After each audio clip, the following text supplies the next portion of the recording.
Assalamualaikum. Saya Nur Husna dan rakan-rakan saya Fatin Atira, Nur Insyira, Nur Masita dan Aisyah akan membentangkan tentang agama Islam. Agama Islam ialah agama samawi yang terkandung dalam Al-Quran yang dianggap penganutnya sebagai kalam Allah. Kata demi kata serta ajaran dan contoh normatif Nabi terakhir, Nabi Muhammad SAW, seorang tokoh politik dan keagamaan Arab pada abad ke-7. Perkataan Islam bermaksud penyerahan atau penyerahan diri sepenuhnya kepada Allah tanpa logik akal. Seorang penganut Islam diperkenalkan sebagai Muslim bermaksud seorang yang tunduk. Muslim percaya bahawa Allah itu esa dan tujuan hidup ialah untuk menyembah Tuhan. Muslim juga percaya bahawa Islam merupakan versi lengkap dan sejagat kepercayaan monoteistik ajaran Nabi Ibrahim AS, Nabi Musa AS, Nabi Isa AS dan lain-lain. Nabi Muhammad SAW bukanlah pengasas agama baru. Sebaliknya, menjadi pemulih keimanan monoteistik ajaran Nabi-Nabi terdahulu.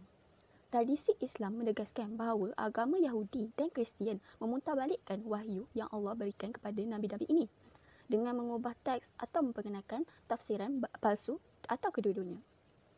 Amalan keagamaan Islam termasuklah rukun Islam yang merupakan 5 tanggungjawab yang menyatukan Muslim ke dalam sesebuah masyarakat. Selain itu, terdapat syariat Islam yang menyentuh pada hampir semua aspek kehidupan dan kemasyarakatan. Tradisi ini meliputi segalanya dari hal praktik seperti hukum pemakanan dan pembankan kepada jihad dan zakat. Seterusnya, kami akan menerangkan perayaan dan hari penting Islam iaitu awal Ramadan atau puasa, Hari Raya Aidilfitri, Hari Raya Aidil Adha dan Maulidur Rasul. Hai dan Assalamualaikum, nama saya Nur Insyira binti Baharum. Saya akan membentangkan tentang hari kepentingan iaitu puasa Ramadan. Puasa Ramadan artinya menahan diri daripada makan dan minum serta segala perbuatan yang boleh membatalkan puasa mulai dari terbit fajar hinggalah terbenam matahari pada bulan Ramadan. Hukum puasa Ramadan adalah wajib bagi umat Islam. Umat Islam juga dikehendaki menahan diri daripada menipu, mengeluarkan kata-kata buruk atau sia-sia serta bertengkar atau bergaduh. Hal ini kerana puasa merupakan medan latihan memupukkan kesabaran, kejujuran serta bertolak ansur dalam diri. Secara tidak langsung, amalan puasa akan menimbulkan sikap murni dalam diri pelakunya. Kerugian meninggal puasa Ramadan. Pahala puasa Ramadan amat besar. Orang yang meninggalkan puasa dengan sengaja bukan sahaja telah melakukan satu dosa besar, bahkan dia mengalami satu kerugian yang amat besar.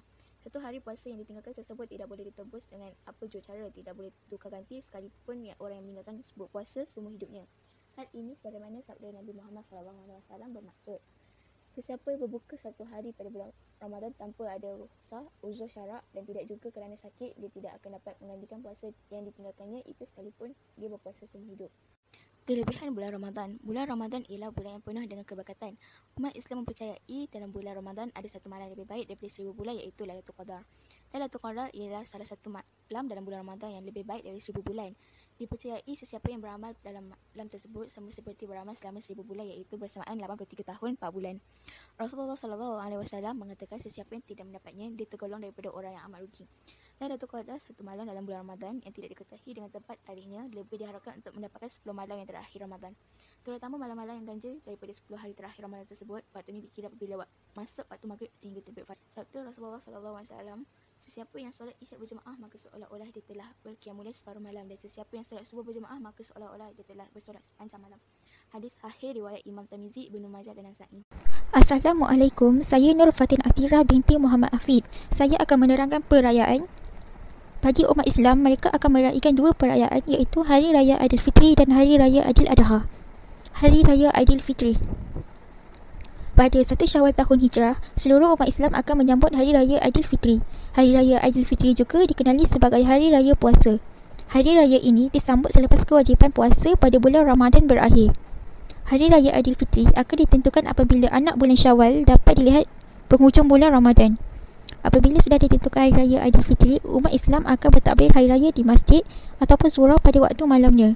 Pada pagi 1 Syawal, semua umat Islam, lelaki dan perempuan akan pergi ke surau atau masjid untuk menunaikan solat sunat Aidilfitri. Untuk menyambut kedatangan 1 Syawal, umat Islam akan membuat persiapan terlebih awal seperti menyediakan pakaian baru bagi keluarga, menghias rumah dan membuat berbagai jenis kuih tradisi untuk dihidangkan kepada para tetamu yang akan datang berkunjung ke rumah. Seterusnya, umat Islam akan mengambil kesempatan atas cuti pada hari raya untuk pulang ke kampung bagi menyambut hari raya bersama keluarga serta sanak saudara masing-masing. Pada pagi 1 Syawal, umat Islam akan mengambil kesempatan untuk bersalaman dan memohon keampunan kepada ibu bapa, ahli keluarga, sanak saudara serta dari yang muda kepada yang tua. Umat Islam juga akan mengunjung ke rumah sanak saudara dan sahabat untuk bermaaf-maafan serta menyeratkan hubungan silaturahim. Pada Hari Raya Aidilfitri, umat Islam akan menyediakan makanan tradisional seperti lemang, ketupat, nasi impit, dodol dan lain-lain untuk menjamu tetamu yang berkunjung ke rumah mereka. Bagi kanak-kanak pula, mereka akan merasai kemeriahan berhari raya dengan memakai pakaian baru dan mendapat duit raya. Amalan memberi raya kepada kanak-kanak ini dianggap satu amalan sedekah. Seterusnya, Hari Raya Aidiladha. Hari Raya Aidiladha disebut juga Hari Raya Korban dan Hari Raya Haji. Hari raya ini menandakan tamatnya tempoh mengerjakan ibadat haji di Mekah, iaitu sehari selepas jemaah haji mengerjakan wukuf di Arafah. Perkataan Aidiladha berasal daripada bahasa Arab yang membawa maksud hari penyembelihan korban. Ini sepenuhnya memperingati kisah Nabi Ibrahim AS yang diperintahkan oleh Allah SWT agar menyembelih anaknya, iaitu Nabi Ismail. Walaupun dengan hati yang amat berat, Nabi Ibrahim terus taat dengan suruhan Allah untuk menyembelih anaknya. Walau bagaimanapun, Allah telah menggantikan Nabi Ismail dengan seekor kibas. Seterusnya, umat Islam menyambut Aidiladha pada 10 Zulhijjah pada setiap tahun. Bulan Zulhijjah merupakan bulan terakhir dalam kalender hijrah Islam. Pada Hari Raya Aidiladha, umat Islam yang berkemampuan akan digalakkan untuk menyembelih binatang seperti kambing atau lembu sebagai korban bagi mengingati perintah Allah kepada Nabi Ismail. Daging yang disembelih akan dibahagikan kepada golongan yang tertentu, terutamanya golongan fakir miskin. Acara penyembelihan korban pula akan diadakan selepas itu dan 3 hari berikutnya, iaitu pada 11, 12 dan 13 hari Tashrik. Seluruh masyarakat akan bersama membuat kerja-kerja penyembelihan tersebut. Sambutan Hari Raya Aidiladha akan dimulakan dengan bacaan takbir dan tahmid secara berjemaah di masjid dan diikuti dengan solat sunat Aidiladha pada waktu pagi. Kemudian, jemaah akan diperdengarkan dengan khutbah berkaitan pengorbanan dan perjuangan Nabi Ibrahim. Selepas itu, umat Islam akan berkunjung ke rumah saudara mara untuk menyeratkan silaturahim sambil menyamu selera. Maulidur Rasul yang bermaksud kelahiran Rasul atau Maulud Nabi Muhammad SAW ialah hari bersejarah keputeraan Nabi Muhammad. Hari keputeraan baginda jatuh pada 12 Rabiul Awal tahun Gajah bersamaan dengan 20 April 571 Masihi. Baginda merupakan Nabi terakhir yang diutus oleh Allah. Baginda juga adalah pemimpin yang menyatukan semenanjung Arab kepada satu tata negara di bawah pemerintahan Islam. Nabi Muhammad dianggap oleh umat Islam sebagai pemula keimanan monoteistik ajaran Nabi-Nabi terdahulu. Tapak keputeraan baginda pula kini mempunyai satu bangunan kecil yang dikenali sebagai Maulid Nabi. Saya ingin mengongsikan sedikit sebanyak biodata tentang Rasulullah SAW. Nama penuh baginda ialah Muhammad bin Abdullah bin Abdul Muttalib bin Hashim yang berketurunan Syam. Baginda dilahirkan di Mekah, semenanjung Arab. Baginda adalah anak yatim piatu sejak kecil lagi, di mana baginda dijaga oleh datuknya iaitu Abdul Muttalib bin Hashim dan seterusnya bapa saudara baginda Abu Talib bin Abdul Muttalib. Baginda juga pernah bekerja sebagai pengembala kambing dan saudagar serta perkahwinan pertamanya adalah ketika berusia 25 tahun, di mana baginda telah bernikah dengan Khadijah binti Khuwailid yang berumur 40 tahun. Ketika Nabi Muhammad SAW berumur 40 tahun, baginda telah menerima wahyu yang pertama daripada Tuhan melalui malaikat Jibril ketika sedang berada di Gua Hira. 3 tahun setelah kejadian itu, baginda mula berdakwah secara terbuka kepada penduduk Mekah dengan mengatakan Tuhan itu Esa dan hendaklah menyerahkan diri sepenuhnya kepada Allah secara harfiahnya membawa masuk Islam, dan ia adalah satu cara hidup adil yang diterima oleh Allah. Rasulullah menerima beberapa orang pengikut pada awalnya yang terdiri daripada pelbagai golongan. Ajaran yang dibawa oleh baginda mendapat tentangan yang hebat dalam kalangan penduduk Makkah. Malahan mereka dilayan dengan teruk dan zalim.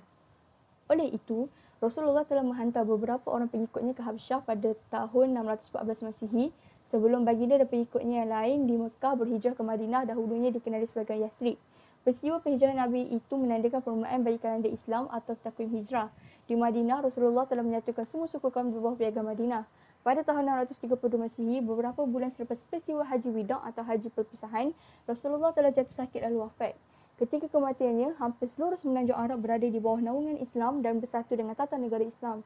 Setiap tahun bersamaan 12 Rabiul Awal, umat Islam di seluruh dunia akan mengadakan majlis memperingati keputeraan Nabi dengan mengadakan beberapa acara seperti perarakan, ceramah dan sebagainya. Banyak kelebihan dan keistimewaan yang akan dikurniakan oleh Allah kepada mereka yang dapat mengadakan atau menghadiri majlis Maulidur Rasul. Kita dapat lihat betapa besarnya kelebihan orang yang memulakan majlis keputeraan Nabi Muhammad SAW. Kesimpulannya, Orang Islam mempunyai banyak perayaan dan hari penting seperti yang kita bincangkan tadi. Perayaan tersebut disambut dengan suasana yang gembira dan orang yang berkemampuan membuat rumah terbuka bagi menghidangkan makanan untuk dijamukan kepada tetamu yang hadir. Perayaan Aidilfitri dan Aidiladha adalah satu hadiah daripada Allah Subhanahu Wa Taala untuk umat Islam yang berjaya melepasi hari-hari sukar dalam menjalani perintah Allah Subhanahu Wa Taala dengan hati yang suci daripada najis maksiat dan ikhlas mengharapkan ganjarannya di akhirat. Hari penting pula disambut untuk mengingati peristiwa tertentu. Assalamualaikum.